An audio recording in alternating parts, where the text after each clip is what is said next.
So what do you think sets Hidden Heritage apart from a lot of these other tour groups? First of all, even when we curate a tour, right, we want to think of something where even as a local, if I'm attending a tour, I'll be like, wow, you mean this exists in Singapore? Or I want to be like, hey, you mean I've always seen this place, I've always gone past it, but I've never gotten the access to actually go in before.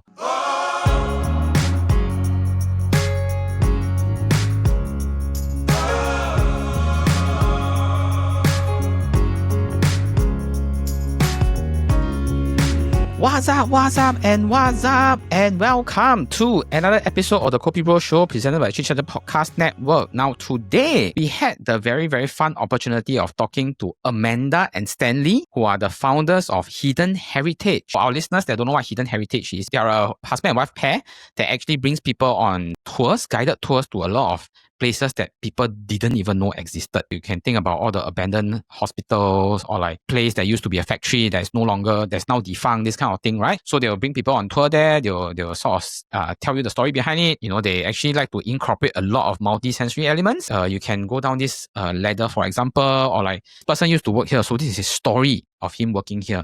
So making the tour very personable, and at the same time, it's a very different kind of tour from what we're used to, like, this used to be a tourist attraction or whatnot. I was very, very struck by not only how the way they structured their tour, their findings about the younger Singaporeans, about how they are interested in heritage and how they are interested to know more about Singapore was actually very encouraging. Very glad to hear that there are a lot of people that is very interested in Singapore's heritage, and I'm also very excited to see whether I can take part in their tours one of these days. Okay, so before we get into our episode, a word from our sponsor. Once again, we would like to thank our friends at SgWatchHub for sponsoring this episode. SgWatchHub is Singapore's one-stop platform for all things watches. Whether you're buying, selling, or just passionate about timepieces, SgWatchHub connects you with sellers, retailers, and fellow collectors all in one place. And it's more than just a marketplace. They also bring together trusted watch services like repairs,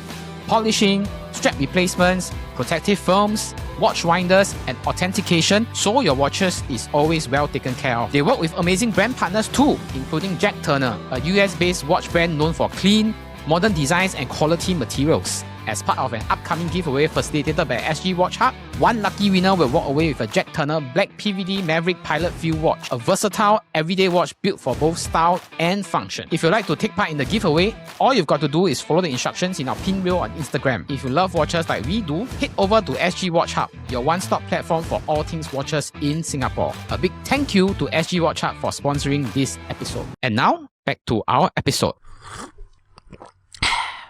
And welcome to another episode of the KopiBros Show presented by the CityMusic Podcast Network. Now today, we have a husband and wife who are founders of Hidden Heritage, a Singapore-based outfit that researches and share lesser-known local history through immersive tours. Now, they both left their conventional corporate paths to focus on their heritage work and are often described as avid explorers of forgotten or off-limit spaces. They have grown an online and on-the-ground community of younger Singaporeans who are drawn to their blend of adventure, archival research, and human stories. So to find out more about the experience, please join me in welcoming Amanda and Stanley. Hello, Amanda and Stanley. Hi, thanks for having us. Thank you for taking your very busy time out of your work and caring for your kid to talk to me for an hour. I appreciate you taking your time out. I'd just like to ask what have you been busy with? I think just now you already covered it. We have been busy with our baby. That's like the number one thing.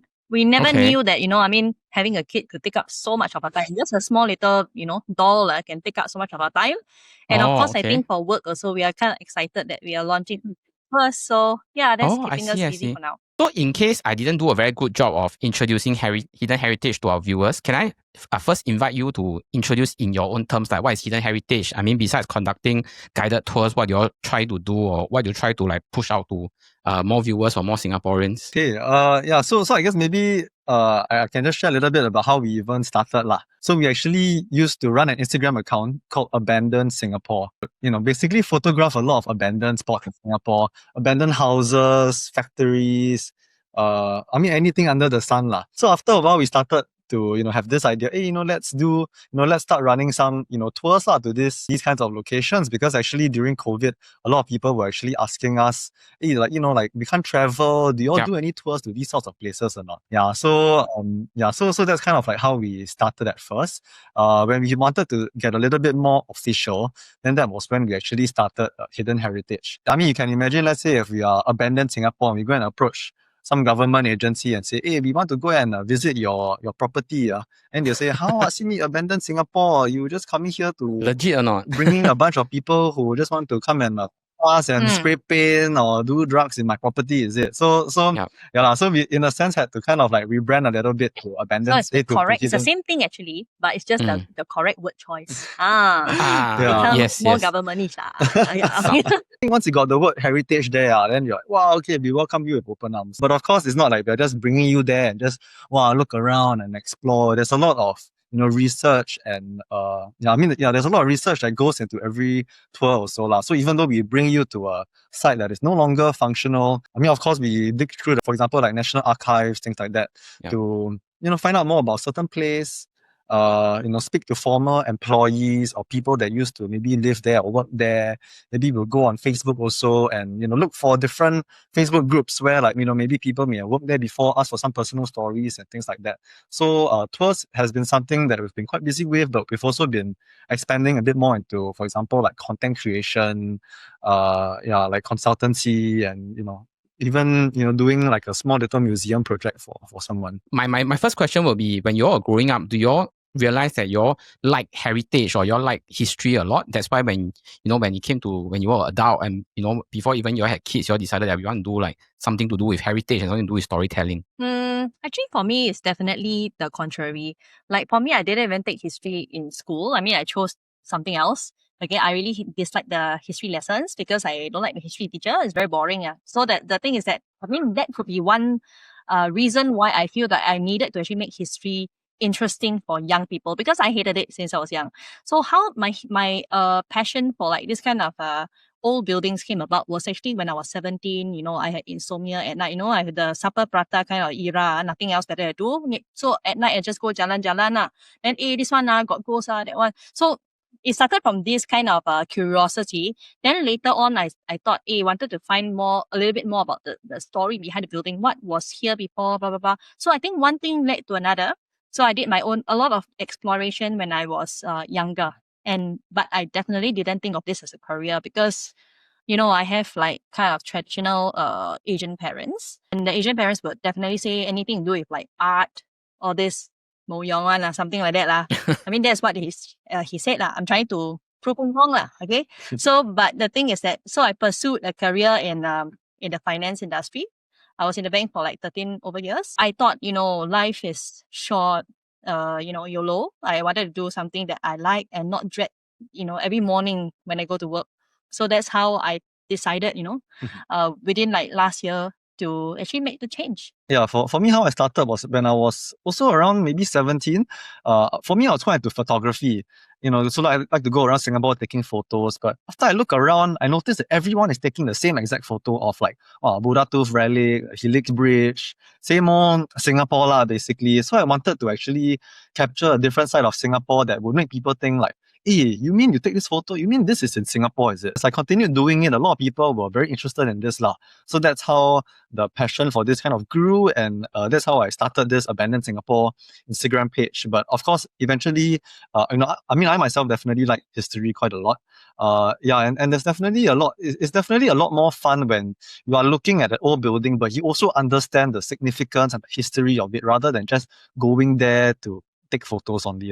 But did y'all meet because of Hidden Heritage or did y'all meet before that? Actually, we met because of Abandoned Singapore. So that was actually sometime during COVID. I think, again, nothing else better to do, right? So for me, it's just scrolling through Instagram, looking for the inspiration for my next outing myself. So that's when I saw, wow, this fella photo so nice, that kind of thing. So, I mean, low-key like fangirl, even though never see the face yet. So the thing... So the thing is that I just post through and I like all the photos. So I think for me, it's just I wanted to, try and ask him, I don't know whether is it a guy or girl. So I wanted to ask this anonymous account can take me explore together, that kind of thing. Somehow was quite receptive. Don't know why. I mean, for me, of course, when I saw that she followed my account and liked so many of my posts, of course I follow her back lah.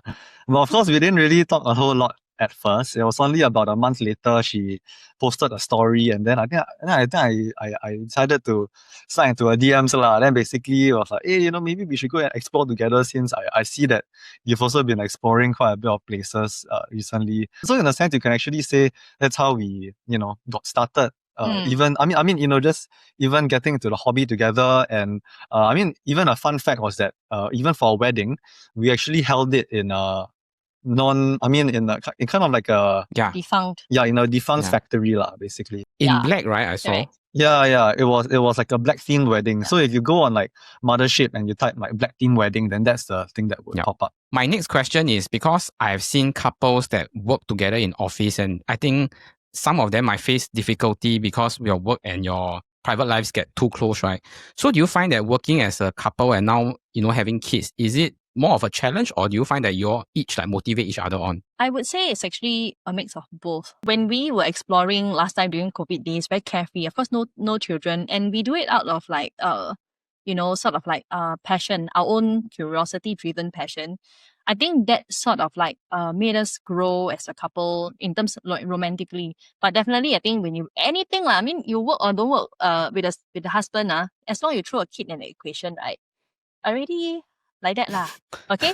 But the thing is that like, I mean, there are some moments that of course I'm thankful that, because we work together, we can get to spend some time together, get to see each other kind of thing. So at the larger scope of things, I would still say that is something better than if I don't see at all. I think there are definitely challenges working with your spouse, because in terms of like the line between personal life and work definitely gets a bit blurred lah. It's like all of a sudden maybe you get a request at like 10 or 11 p.m, which is usually your your couple time, your wind down time, but then it's like sometimes also no choice, you got to respond to it. So in the end, it's like from one moment you were relaxing, next moment no choice, you got to go and work. It's not like your full-time job where you can say tomorrow then I reply lah. I mean, my working hours is 9 to 6 anyways. Yeah, but because you say screw your boss, but actually it's screw yourself. yeah. So yeah, lor. But okay lah. I mean yeah. So it's really a learning process lah. I would say that actually when we first started, there were definitely a lot of challenges and a lot of difficult times as well. But I would say that lately we've been getting better at it, thankfully. I think important thing is must go holiday together once in a while and spend some couple time together lah. Must really draw the boundaries lah. If not, everything cannot. It will be blurred lah. So how do you all like settle like disagreements so that it doesn't spill over to your private life? Depends on the personality lah. So okay, I think between me and him, right? Who do you think is the dominant one? I think you sound like the dominant one lah. Wait, Sound like lah, right? But actually, we have to review who is the one. Yeah, I'm the governor one. oh really? Yeah.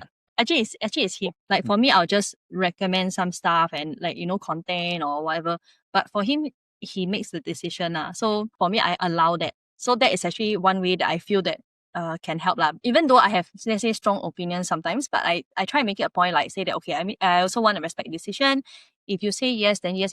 Many times he disagrees with me lah, then I'll just say, okay lah, then you do what you want to do lah. Then just don't hold me to it. But I think it's also in a sense like being a new, how to say, I mean, it's like let's say running a business for the first time. In a sense, sometimes you are afraid of like letting it go, or like letting a certain job be done by someone else, like outsourcing to someone else lah. So in a sense, maybe at first I was quite like everything I must go and vet through. I must do it to how I want to do. But after a while, it's like I realized actually, if you really want to grow a business, sometimes you gotta let go of a little bit of things, and that's the only way you can actually grow lah. Yeah, like initially, for example, let's say we want to outsource, let some guides do the thing for us, right? For me, I tend to be the kind that never mind lah, just let them do lah. I trust them, they should be okay. But for him, he's more of like, no, I need to be there to really QC and that kind of thing. So after a certain period of time, I got like quite pissed off lah, because it's like, if you are already like hiring somebody, why do you seek to duplicate so many? Especially if like there's not a lot of like people for a particular tour, you can just like, let go and then let them run and all. I mean, that was one thing that I remember that we actually argued about, right? Yeah. I also run my own publishing firm. And then recently for one of our promotional projects, we took one of the books we published and did a tour on it as well lah. I think this was the first question that I asked myself like 2-3 tours down. Then I started asking myself like, if there's a tour guide there already, do I need to be there or like? But a part of me still wants to be there because like you don't know, you are working with the tour guide for the first time. You don't know whether this person is actually dependable, whether they're telling the right stories, this kind of thing lah. So I can sort of understand where you guys coming from, but Right. yeah, but it gets to become a struggle sometimes because you want to ensure that the thing is of the best quality ma. Yeah, okay, at least you know how I feel. Yeah, but the thing is that if you say it's the first few times, okay, but cannot be like every time. Oh, not every time, not every Yeah, time. like the person don't know do how many times already. But then you see life example lah. Amanda just said, right? As very traditional Asian parents, and I think even my parents themselves, they weren't really supportive of me when I first said I wanted to start my own publishing firm with a few friends. So how did your family and friends react when you tell them that, hey, we're going to do hidden heritage full time, and do you have to like overcome some hurdles to sort of like convince them that it's worth doing? I would say maybe not convinced because I don't really think that, they would like stop me lah. But the thing is that definitely I think for my parents, my brother is a little bit high flyer kind of. And then the thing is that for me last time in the bank, I also wasn't holding a low position. So the thing is that it's more of a coming from an angle whereby, oh, you're giving up something. It's not like you're doing something bad, but it's you're giving up something for something that's not proven, which I can understand where it comes from lah. And also I think one of the things that, my dad actually said was that, yeah, you want to start this kind of thing, do like tour guide, So the thing is that, and you go to this kind of places, Niao San Tan, or like those kind of places, Ulu one, nobody know. Only those kind of drug addicts or glue sniffers will come and sign up for your tour because they want to find out the next glue sniffing location, that kind of thing.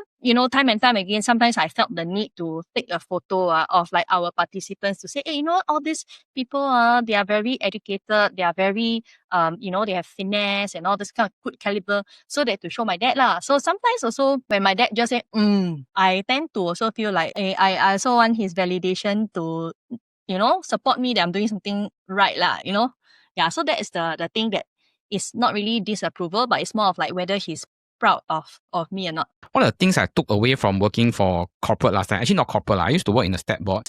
Some of the skills that I learned actually was usable when I started my own company in terms of processes or in terms of how things are done, how to write emails. So what are some of the skills that you think have served you well in your previous like corporate jobs that you have taken and help you run Hidden Heritage? I think definitely the soft skills. You are doing a pitch to, let's say, a government agency or let's say a corporate, you know how to tackle them with that kind of, especially people of that kind of caliber. And I think apart from that also to look at, because I was in a line of like finance, right? So definitely a very numbers, dollars and cents kind of thing. So I think when running a business, we also want to be very either conservative in our projections or maybe, like do budgeting, save money, all these kind of things. So versus someone that is like, doesn't really have that financial sense. So I think in that way, that carried on to Hidden Heritage also. Yeah, I think for me is more of like the soft skills, I would say. For me, because I was doing sales and also operations, but I think the sales component, the sales component really teaches you how to, talk to people lah, because doing tours is really a people job.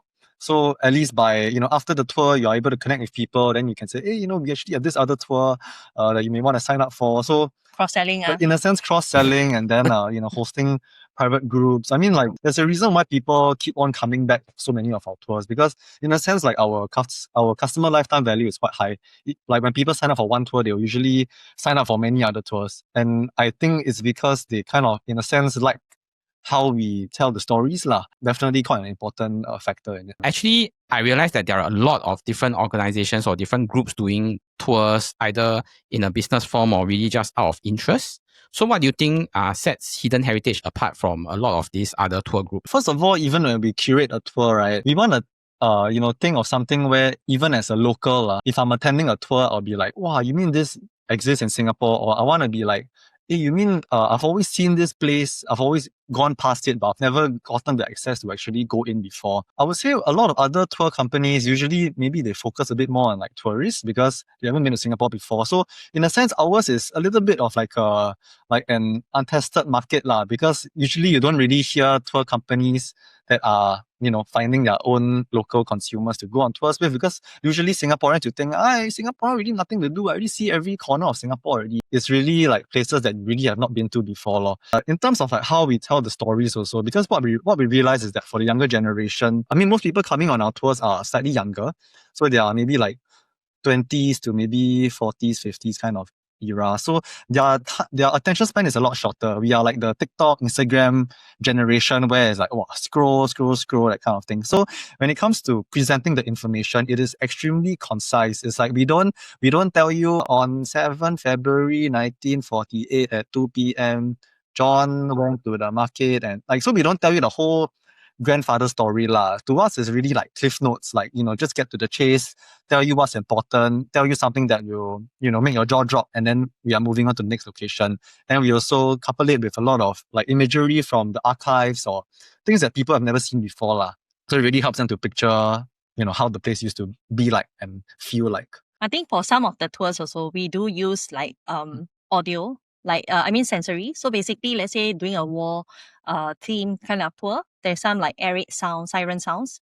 And then basically the thing is that we also do have artifacts from our own personal collection that we can also let the guests interact with. So I think that, just being there, listening to it, and having everything all raw and holding a piece of history in your hand. I think sometimes this kind of tours appeal to younger generation because they can now relate to the past even better rather than I just giving you the plain dates. How do you all decide like, okay, I think this location or I think this theme is something worth doing a whole tour about? I think certain places must have enough meat lah, first of all. Like if let's say there's a certain place, okay, it's interesting, but you can't really find a lot of other interesting things around that vicinity.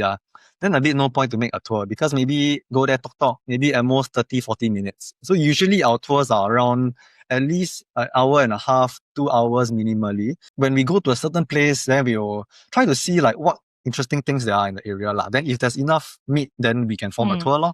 We must actually convince ourselves that whatever that we are going to narrate on this tour, at least, a good 80% of Singaporeans do not really know about it or do not know much about it. Then at least you come to our tour, then you learn something new, right? So if I'm going to just go and tell you something which you can easily find online and maybe, you have probably read about it somewhere, that kind of thing, then there's no point paying that kind of money. Yeah, it's really, I would say our tours are really things that even you want to dig on the internet to find, also not so easy to find. It's only through our tours we gather everything from different sources, put it together, then that's how we present it.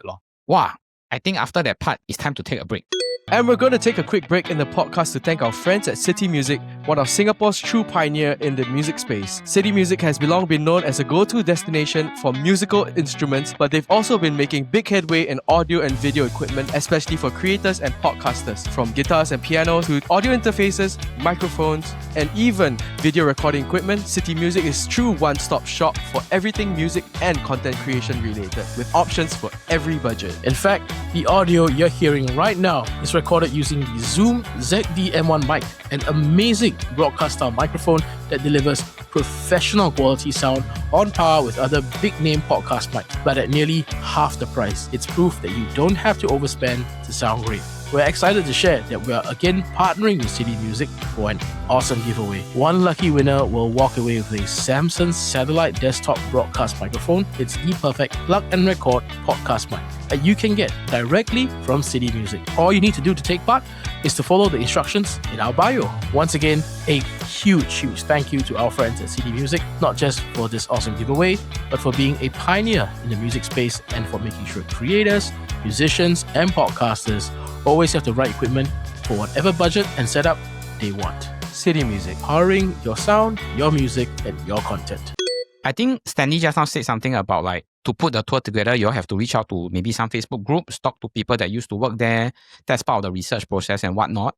But I just wanted to ask you all to share a bit more about like because once you decided that, okay, this area is worth doing something, how do you go about doing your research and verification? And then how do you eventually string this up as a whole story? So maybe like, for example, our best-selling tour, which is to this factory, which also happens to be where we got married. So this is a factory in Woodlands. I mean, how we even did the research, because initially when we first got the site, they actually told us that this is an oil refinery.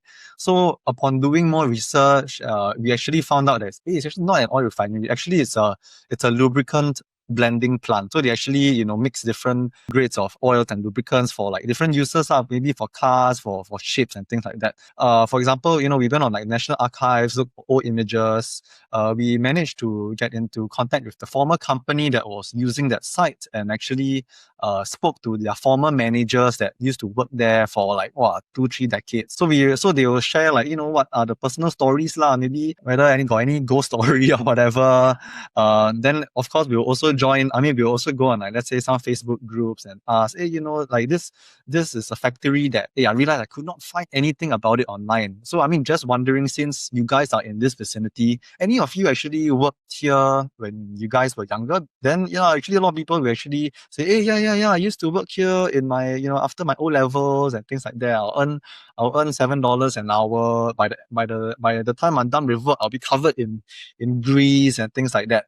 So these are just some of the ways we actually gather more info. Time goes by and we conduct more tours. Then people that come on the tours, maybe they've also worked there before. They forgot. Maybe their grandfather worked there before. They want to just, maybe as a special memory in their heart. What are some of your other more popular tours that you can share with our listeners? Now we're doing one tour to Jalan Besar. So because, like for example, recently, because we just got featured on Channel News Asia lah. So it was like this documentary about us, rediscovering the 3 worlds. So back then, Singapore had these 3 amusement worlds, like New World, Great World, Happy World, or Gay World lah, basically. Yeah, so basically that tour actually kind of like retraces the steps of New World. So we actually go around Jalan Besar looking for old shops and businesses that actually still have a little bit of trace to the former worlds lah.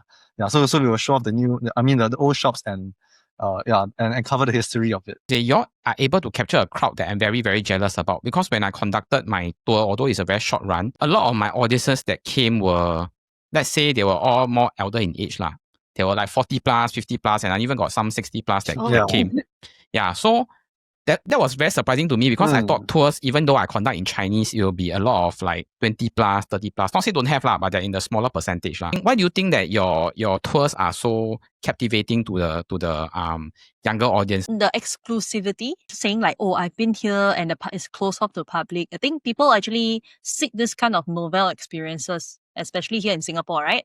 And then the second thing is that the way that, let's say, we photograph some of the things, people will say that, hey, this one looks very nice. And so we actually tend to have a lot of photographers on our tour. So we have a few profiles. Then some of them are actually like history buffs themselves. The history that they want to hear from us is not the long drawn kind of thing. Like it's so we always ensure that everything that comes out of our mouth has to be very info packed and very concise, so that we actually continue to engage people. So I think that is the draw for younger people, as well as also a bit of an adventure element. So on our tour, we always tend to also get people to, example, climb up to a very high viewpoint, example, or climb down a ladder, or balance across like a log or something like that. So there's a little bit of this kind. It's not like super safe, I cordon off everywhere, only can walk one small place, that kind. So probably they like this kind of like, yeah. Or maybe we will just say like, hey, this one don't post, don't tell people we go here, like that kind of thing. So I give a bit of that kind of more mystery. raw. Yeah, raw. Yeah. And I also say, because I can definitely see that the younger generation are starting to appreciate our heritage a bit more, because in a sense, like everywhere you look around, it's really just, it's really, a lot of shopping malls or like things like that. So I think that we're starting to realize that if we don't actually treasure these places while we're still around, we don't visit them while they're there, Singapore moves really fast in terms of development wise. Next moment, one announcement come expanding a checkpoint or building HDB blocks. Next moment is gone already So I think there's also a little bit of like that FOMO kind of feeling where, hey, if I don't visit it now, then there's not going to be a next time already. So I better go and sign up. Yeah. So I think a lot of people kind of like this kind of experiences also. Since you all started doing this full time, what other things have you learned about the younger generation, especially the way they take in heritage and maybe some misconceptions that you think people used to have about them, and how it has changed your perceptions about them as well? The interesting thing, right, is that usually for a lot of the younger people, when they first come on the tours, for every single tour that we do, we'll do a round of introduction. So we get everyone to introduce their name, maybe what they do for a living, and also, what made them want to come on this tour. So the interesting thing is that for the younger people, right, they'll say, I cannot drag here by my friend, cannot drag here by my mom, by my dad. But the interesting thing is that after that tour, right, they themselves are the ones saying, hey, what other tours do you have? Then they are the ones that are bringing the whole kampong to join our tours. So I think it's more of like you just need to learn how to make our heritage interesting. And that's all it takes to really spark this movement. If it's forever going to be, wow, everything so long-winded and very dry, then people are forever going to think, oh, history is just a bunch of dates and it's very boring. But if you can make it fun, exciting, raw, then I think that's when the younger generation will start to get a little bit more excited about our heritage. Like recently, a bit more like government agencies have been, approaching us to, try to curate some like heritage trails, like, try to appeal more to the younger generation, on how we can make heritage more appealing to them. Sometimes during the tour, they look kind of like, let's say, indoorsy, or maybe some of them, they look like, wow, very 小姐 kind, right? So I would think that, maybe she's just here to use the culture pass, that kind of thing. So, but the thing is that after the tour, she's just quietly like listening to me and all that. So I don't know whether she likes it or not. Example, then after the tour, she come and say, hey, actually, I found out there's this property, there's this old building here that's very nice. Y'all can research on it. Y'all can read about it. And then, so she's like actually proposing to us like, hey, we should do a trail covering that area. So I would think that maybe sometimes the older generation tends to think that, young people, they won't bother about our past that kind of thing. But it's not true, because actually the younger generation, if you give them a chance and give them a good kind of avenue to learn, they have the drive to self-discover Singapore. What are some of the more like interesting or funny stories from some of your tours that you can share with our listeners? Maybe I can just share one story. Like before we also started doing tours, because some of these places, I mean, like before we started getting a bit more official, we will also sometimes go and explore these lesser known like vacant sites. Yeah. So I think there was one time where when we were still dating, I think when we were dating, we went to this abandoned warehouse in the southern side of Singapore. And then we were on the rooftop, we were chit-chatting, just laughing here and there. And then, we were just having fun until we kind of lost track of time. Yeah. So this warehouse is quite big. We were on the rooftop. So basically, it's open air. You can still see the moon. So there's a bit of light from the moon. So we were sitting at one part of the warehouse. And then as we were talking, suddenly Amanda, she kept on looking over my shoulder. I was facing her. Then she started to look a little bit uneasy. There was like very, very far away, maybe like 100+ meters away, because there was like an orange colored door. So she kept on looking over my shoulder. Then as I was talking to her, I was like, hey, you okay or not? Why you keep looking behind me? Then she was like, oh, no lah, nothing lah. Then as we were talking, just having fun again, then suddenly she looked over my shoulder again and like just like trying to squint her eye, like, like, is it she see something or not? And that was when I also turned around.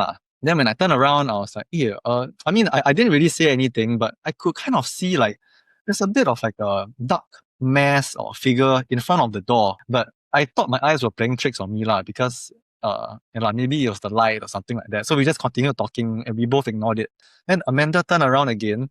I also looked behind, and that dark mass, right, started to look a little bit bigger. But for some reason we still ignored it. Then after that, talking chit-chat again, then suddenly Amanda turned around. Then when I turned around, this thing was like really very big already. So that means this dark figure or dark kind of like shadow-like figure, right, was actually coming closer and closer to us. Then that was when we were like, okay, this is really something that is coming towards us, so we better zao . I mean, it's a bit dumb of us also to be staying there until that late . So I'll recommend, if you are doing this kind of thing, just go in the day. Yeah, I mean that's why for our tours it's all in the day. I didn't tell you because I thought you cannot see. Yeah, You never see it. yeah. Oh, okay. That wasn't the story I expecting. Now it's giving me like, I keep looking at the back as well. But anyway, before we round out our interview, we will just do a round of quickfire questions. Favorite forgotten Singapore spot? I think for me, it's got to be, the hidden Haw Villa. So it's not the Haw Villa that, the public can go to today. Actually, behind there is actually a whole new world. It's called the Dragon World. So last time it actually closed because of, operational costs and all that. But last time I remembered that when I was young, as a small girl, I actually took a plume ride before. So actually, I managed to see it again. Yeah, so that's my favorite spot. There's this part in Fort Serapong. So it's in Sentosa like those old World War II kind of like forts and batteries. So deep inside locked behind gates lah. These casemates, basically what they called it. And then inside there's like a very, very long tunnel.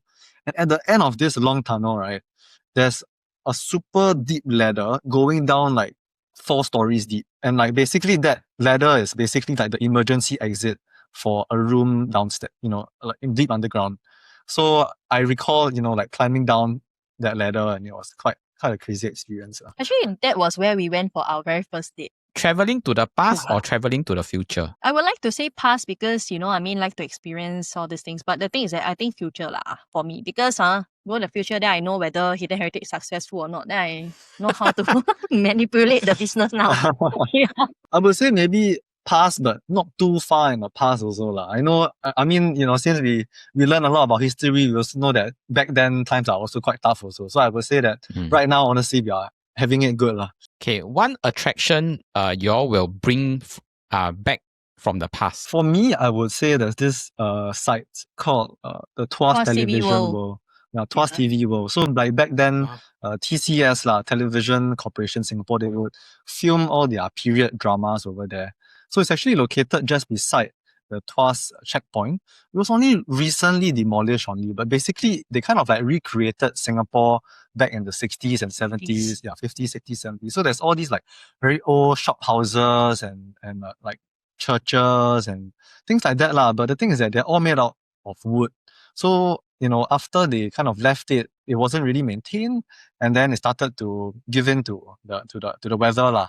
So that's a very beautiful place. We have like Telok Ayer Street, Cross Street in Singapore here, right? In that world, actually, there is also a Cross Street and Telok Ayer Street. So to me, I just found that, it's kind of like my fantasy world kind of thing. Yeah. So quite sad when it was demolished. What is a dream person or dream company that you want to collab with? I think no company in particular, but I would say that we are definitely open to, like us curating more trails for companies or like stat boards and things like that lah. Because I think it's in their interest for the younger generation to have an interest in our heritage. So yeah, we definitely hope that they would come to us and get us to curate these interesting tours, and also hopefully also run them for for maybe some events and things like that also. I think for now it's like let's say shopping centers or like even hotels. We are currently very keen to actually work with them more lah. Then the last question is favorite snack to eat while you are on tour. I don't know whether it's considered a snack, but I definitely need my kopi because without the kopi I cannot talk So so that one maybe for me the snack. How about you? Yeah, I think no snack in particular, but because the places that we go to are damn ulu, right? So I think just not even snack I think for me it's just bringing like enough water. So every tour will bring like at least 1 liter, 1.5 liters, because the places that we go to, there's no toilet nearby, no water cooler nearby, no shops nearby. Thank you so much for taking your time out to talk to me. But before we close off the episode, can you let our audience know where they can find you on social media? So they can find us on Instagram and TikTok, hiddenheritage.sg. Even on our website also, it's hiddenheritage.sg. And from there, they can find out about our tours. If they want to get into contact with us, they can just connect with us through Instagram or through our website also. Yeah, and I think going forward also, because we are hoping to grow this more. So of course, if there's people who are interested in our heritage, if you're if you're interested in growing this, definitely and reach out to us also lah. So thank you, Stanley and Amanda, for your time, and all the best for your future tours. Thank you so much. Thank you so much. Hope to see you on one of our tours soon. I will. I love to go this kind of thing.